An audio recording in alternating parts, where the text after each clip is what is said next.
If you're over 70, you've earned the right to live lighter, wiser, and happier, but many don't. Why? Because they carry things that no longer serve them. And happiness at this age is less about what you gain and more about what you let go. What you're about to hear isn't feel-good advice. It's a reality check and a path forward. Because if you stay until the end, you'll hear the one mindset shift that instantly rewires how you experience joy, no matter how old you are. And that final point, it's the one no one ever says, but everyone needs. Remove regret. Regret is one of the heaviest burdens a human being can carry, not because it hurts the body, but because it haunts the mind. It's not pain that lives in your muscles. It's pain that lives in your memory.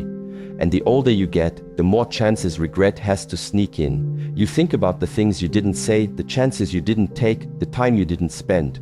You replay conversations, decisions, paths you could have walked, and suddenly, your present moment isn't yours anymore. You've surrendered it to a past that can't be changed. But here's the truth most people won't say out loud. You can't fix yesterday. It's over, and no amount of mental replays will bring it back. Regret is like a movie on loop, and every time you hit play, it drains your spirit a little more. It fills your chest with tension. It clouds your mind with what if. It keeps you anchored to a place you no longer live. And the longer you stay there, the harder it is to breathe where you are now. You're not aging, you're carrying a weight that was never meant to be permanent. We all have things we wish we could go back and do differently. That's human. That's the sign of growth. But regret only becomes toxic when you refuse to let it go. You start thinking that your past defines you, that one mistake cancels out all the good you've done, that your worst moment is your truest self. But that's a lie. You are not your past, you are what you choose to become after it. And the strange thing is, the very events that bring the most regret are often the ones that teach us the most. The failures, the missed chances, the harsh words, the lost time, they hurt. But they shape you, they force you to see deeper, think clearer, love better. Without those mistakes, you wouldn't have the wisdom you carry now. Without the mess, there would be no message. So why bury yourself under shame? Why let regret hold the pen when you're still writing your story? Forgiveness isn't just for others, it's for yourself. Not because you're excusing what happened, but because you're finally ready to stop bleeding into every moment with a wound from the past. That old version of you, the one who didn't know better, didn't speak up, didn't act fast enough, that version is gone. You're here now, and the only question that matters is, what are you going to do with this version of you? You can't change the ending of a story that already happened, but you can change the meaning you give it. You can decide that regret won't be a prison, but a teacher. That reflection will replace rumination. That growth will replace guilt. You don't have to forget your past, but you do have to stop living in it. Your body is here, your breath is here, and every moment spent in regret is a moment robbed from what you could still build, still give, still experience. Let go of I should have, replace it with now I know. Let go of I failed, replace it with I learned. Let go of it's too late, replace it with it starts now. You can't control how your story began, but you can decide how it ends and whether it ends with sorrow or with peace. Regret doesn't create peace. Reflection does. Reflection says, I see what happened. I take responsibility. I carry the lesson, not the shame. And that lesson becomes your compass. It becomes your guidance for how you treat others, how you speak to yourself, how you navigate what's left of your time. That's real wisdom. That's what age is meant to bring, not perfection, but perspective. And here's the part no one tells you. The people you think you've let down, most of them already forgave you. They moved on. They saw the good in you even when you couldn't. The only one still punishing you is you. And you don't need to carry that anymore. You were never meant to be flawless. You were meant to be whole. That includes your wounds, your regrets, your moments of weakness. But those don't define you, they refine you. So stop dragging the weight. Set it down. Look at it. Learn from it. And walk forward lighter. Because the life in front of you deserves your full presence. And you can't be present if you're still chained to the past. You are not what you regret. You are what you've chosen to become since. Remove the need to be right. There's a quiet kind of strength that comes with age, not from raising your voice, but from lowering your need to be right. Somewhere along the way, as the years stack up and experience teaches you more than books ever could, you realize that peace and correctness are often at war with each other. and more often than not, peace wins. In youth, we argue to prove something. We correct others to feel smart. We defend our opinions like castles, afraid that if someone disagrees, it means we're less. But as the decades pass, you start to see how small that game really is. You begin to notice how exhausting it is to always need to be right. You replay arguments that went nowhere. You remember conversations where you got the final word but lost the connection. You start to feel that being correct in facts is not the same as being aligned in spirit. Especially after 70, you begin to understand something most people miss. Choosing silence is not weakness. It's wisdom. It takes strength to pause when someone says something wrong, not because you agree, but because you know the correction would cost more than it's worth.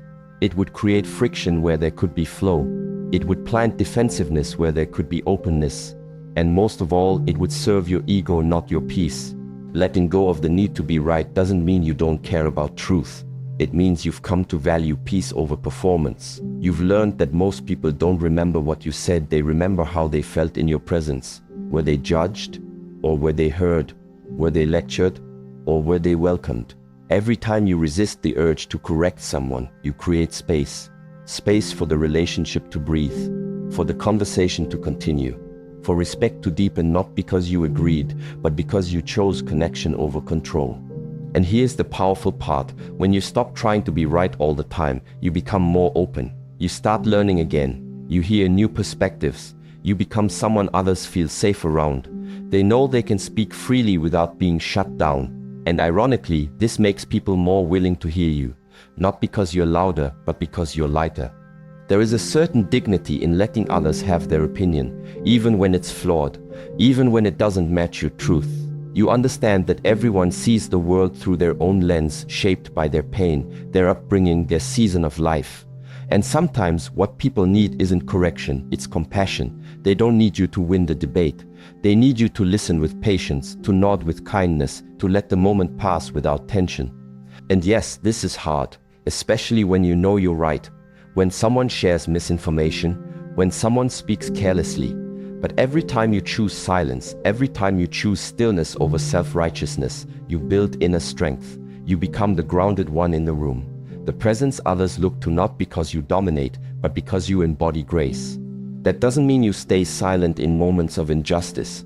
There's a difference between letting go of ego and abandoning your values. Speak up when it matters, but don't waste your breath where it doesn't. Pick your battles with the discernment of someone who's lived enough years to know that most arguments solve nothing. Most debates don't end in truth, they end in distance. And at this stage of life, connection matters more than correction. So when someone says something you disagree with, ask yourself, is it worth it? Will this improve the relationship? Will this elevate the moment? Or am I just trying to win? Often you'll find that the most powerful move is not to speak, but to simply listen. Nod, smile, let it pass like a breeze. And in doing so, you keep your energy intact. You walk away with peace in your chest, not adrenaline from another emotional sparring match. This is especially true with family, with younger generations, with old friends who think differently now. Let them speak. Let them grow. Let them be wrong if they must. Your silence doesn't mean you're defeated, it means you're mature. It means you've climbed enough mountains to know which ones aren't worth the effort. You don't need to win every debate. You don't need to fix every detail. You don't need to be the smartest voice in the room. You just need to be the calmest, because calm speaks louder than correctness. And presence, true, loving, peaceful presence speaks louder than pride. Remove clutter, physical and mental. Clutter doesn't always look like a mess. Sometimes it's folded neatly in drawers, stacked in boxes in the garage, hung in closets with tags still attached. Other times it's invisible, buried in your mind as worry, regret, or noise. But whether physical or mental, clutter drains energy. It takes up space that your soul desperately needs to breathe. And as you age, the cost of holding on to too much, both in your environment and in your thoughts, becomes heavier than you realize. Let's start with the physical. Walk through your home and notice what's around you. The shelves, the drawers, the piles of paper you've been meaning to sort through. Old tools you no longer use. Clothes that no longer fit. Manuals for appliances you don't even own anymore. Trinkets you've kept just in case. It doesn't seem like much at first, but every item is a decision that's been delayed, a corner of energy left unresolved, and over time that adds up. Every time you pass that pile or open that stuffed drawer, your brain registers it even if you don't. It feels the tension of unfinished business, of things kept out of fear or guilt instead of usefulness or joy. Clearing your space isn't about minimalism for the sake of trend. It's about liberation. Because every object you remove creates room to think, to breathe, to be. And this becomes even more important as you grow older. Why? Because decision fatigue is real. Cognitive clarity matters more now than ever. When your space is full of distraction, so is your mind. And when your home is clean, light, and intentional, your thoughts follow. Your nervous system relaxes. Your body feels less stressed in its own environment. The outer mirrors the inner. But clutter isn't just in your house. It's also in your head. Old conversations that still bother you. Mistakes you still punish yourself for. Worries about things that might never happen. Grudges you've been silently carrying for years. These aren't just harmless mental habits, they are energetic anchors. They pull your attention away from the present and keep you stuck in loops you can't grow from. You feel tired, distracted, foggy, not because of age, but because your mind is crowded. Mental clutter is sneaky. It hides behind busyness. It disguises itself as being prepared or cautious. But underneath it is often fear of change, fear of forgetting, fear of letting go. The thought of tossing old letters or clearing a drawer filled with memories might feel like erasing your past. But you're not erasing, you're releasing. You're choosing to live with what lifts you, not what lingers around as weight. So how do you begin? Start small. One drawer, one bag, one outdated thought. Ask yourself, do I still need this? Do I still want this? Or am I just used to having it around? Then take a breath and let it go. Feel the freedom in that. Feel the space it creates not just in your closet, but in your spirit. Because every object you discard, every mental loop you interrupt, tells your brain, we are no longer trapped in the past. We are here, now, free. Simplicity is not emptiness. It's intentionality. It's having less so that you can feel more, so that your day isn't spent managing things, but living, so that your energy isn't tied up in worry or dust, but directed toward clarity, creativity, connection. This isn't about having a clean house. It's about having a clear life, a life with room for new thoughts, new people, new emotions, even in your later years, because you are never too old to create space for something better. And let's be honest, there's a reason we hold on to clutter. Sometimes it gives us a sense of identity, a timeline of who we've been, a safety net. But your identity doesn't live in old clothes or broken furniture. It lives in how you show up now, in your presence, in the energy you bring to a conversation, in the calm you carry when your surroundings reflect peace. You don't need to throw everything away, but you do need to look at what no longer serves you and ask yourself if you're willing to trade your peace for that thing. Is the guilt of keeping it worth the stress of never feeling free? Is the story it holds worth more than the space it occupies? The less you carry, the lighter you become, physically, mentally, emotionally. And that lightness, it's not just relief, it's power, it's movement, it's the feeling of being in control of your life again, not buried beneath it.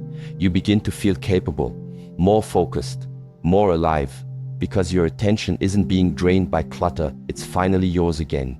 So take the time, go drawer by drawer, thought by thought, grudge by grudge. Clear what needs to go, keep what feeds your soul, and remember, the more space you create, the more room you have for life to enter again. Remove comparison. At a certain age, something unexpected happens. You've lived through 7 decades, maybe more. You've raised families, built careers, buried loved ones, reinvented yourself more than once. You've won and lost. You've healed and endured. You've watched the world change, and yet, somewhere deep inside, a familiar whisper still sneaks in. Look at what they're doing. Should I be doing more? This is the trap of comparison. And yes, it still shows up even in your 70s, even in your 80s, even when, logically, you know better. It shows up when you scroll through photos of friends traveling, when someone talks about their retirement home upgrade, or when you hear how someone's grandkids visit every weekend. It creeps into your thinking quietly, not as envy, but as doubt, as this subtle question, am I falling behind? But the truth is, after 70, there is no such thing as behind. There's no leaderboard, no race, no scale to measure how well you're aging compared to others. Your life is not a comparison chart. It's a singular, sacred path walked only by you. And the more you measure it by someone else's mile markers, the more disconnected you become from your own meaning. You see, what others are doing with their age has nothing to do with what you are meant to do with yours. Their energy, their resources, their health, their relationships, none of it matches your exact history. You are not in the same body, the same story, or the same moment as anyone else. And trying to match their steps will only leave you off balance. Comparison also steals joy, not because your life lacks something, but because your attention is pointed in the wrong direction. You stop seeing what's working. You stop appreciating your small rituals, your quiet mornings, your familiar comforts, your hard-earned wisdom. You start chasing a version of success that was never yours to chase. And with that shift in focus, peace starts to fade. But here's what comparison can't take unless you let it: your purpose, your presence, your moment. You don't need to travel the world to feel alive. You don't need a younger body to move with grace. You don't need applause or admiration to know your worth. You just need to return to yourself, because everything meaningful lives there in your rhythm, your values, your voice. So how do you remove comparison? You start by noticing when it shows up. Is it when you hear someone else's story? When you see their highlight reel? When you feel tired and they seem energized? Become aware of the pattern. Not to shame yourself, but to interrupt it. To remind yourself, gently and firmly, that's their life. This is mine, and this life matters. You also take inventory of what you've survived, what you've built, what you've let go of, what you've chosen to hold. No one sees the full weight of your journey but you. So don't discount it just because someone else's looks shinier in the moment. You've made it through more than most people know. Don't let a passing glance at someone else's chapter make you question the power of your own book. And finally, you shift your gaze inward. You stop measuring yourself by what others are doing and start asking, what do I need today to feel grounded? What brings me peace? What brings me joy? What makes me proud, not in comparison, but in truth? Maybe it's a simple walk. Maybe it's making someone laugh. Maybe it's finishing a book. Maybe it's mentoring someone younger. These are the real victories, the ones that don't show up online, but change you deeply from within. The truth is, aging is not about becoming someone else. It's about becoming more yourself. More honest, more at ease, more free from the noise of comparison that dominated your younger years. At this stage, the goal is not to match anyone, it's to be whole, to live with clarity, to focus on what truly matters, and to stop trading your peace for illusions that were never meant to be yours. You are not late. You're not too late. You're just in time. You are not behind. You're not too old to begin something beautiful. You are not late to your purpose, and you are not irrelevant in a world that moves too fast. You are here, breathing, present, aware, and that means there's still life in you that the world needs to see. You don't have to compare. You don't have to measure yourself against younger people, louder voices, or faster timelines. That's not your lane. That's not your truth. You were never here to keep pace. You were here to keep presence, to live on your terms, in your time, in your way. And the moment you stop measuring, you start thriving. Somewhere along the way, though, many people begin to hide their brilliance. Not because it's gone, but because the world has convinced them that age makes them invisible. That youth is all that matters. That once you reach a certain number, your value fades. But that's the lie. That's the great theft of modern life. Because right now, inside you are gifts that have been formed over years of living, losing, learning, and getting back up. These are not theoretical ideas. They are lived truths. And the world doesn't need another trend. It needs your truth. But here's the thing about unused gifts. They don't go quietly. They rust. They ache. They make you restless in your silence. And maybe you've felt it. That slow pull inside your chest when you sit still too long. That nudge that says, I still have more to give. That whisper that won't go away no matter how much you tell yourself, it's too late. It's not too late, it never was. That voice isn't a warning, it's an invitation. You still have time, not for everything, but for what matters. Whether it's starting that little garden you always dreamed about, writing the story that's been buried inside your soul, or passing down your knowledge to someone who desperately needs it. You still have time to give the world something only you can give. Because nobody else has lived your life, nobody else has walked your path, carried your burdens, celebrated your wins, or survived your losses the way you have. And that makes you invaluable. There are people right now, maybe in your family, maybe in your community, maybe across the world, who are struggling with battles you've already overcome. They are waiting for a light. And that light, it might just be your story, your wisdom, your presence. A conversation you didn't think mattered could become a lifeline for someone else. But they'll never receive it if you keep it locked inside. So why stay quiet? Why let the fear of not being perfect silence what could be powerful? You've already lived through things people couldn't even imagine. You've already conquered battles that others are just now stepping into. Your age is not a weakness, it's your edge. Don't let your gifts gather dust. Don't let years of growth go unspoken. Speak, write, share, teach, mentor, fix something with your hands. Tell someone what you've learned, even if they don't ask. Because when you start to give again from your soul and not your ego, you come alive again. Your energy rises, your shoulders pull back, your smile deepens. You remember who you are. And don't forget this. Sometimes the smallest action has the biggest ripple. A story told in passing, a recipe shared from memory, a smile offered with wisdom behind it. That's impact. That's legacy. Legacy isn't what you leave behind when you die. It's what you give away while you're still alive. Now look at your life. Look at the weight you've carried that doesn't belong to you anymore. Some relationships you've outgrown. Some people drain you, even if you've known them for years. It doesn't make you heartless to step away. It makes you wise. Protect your peace. Love doesn't require sacrifice at the cost of your spirit. If someone's presence makes you feel small, anxious, or always walking on eggshells, let that be a boundary, not a badge of honor. And while we're at it, release the fear of aging. Wrinkles are not flaws, they are stories. Slower steps are not weakness, they are proof you've walked far.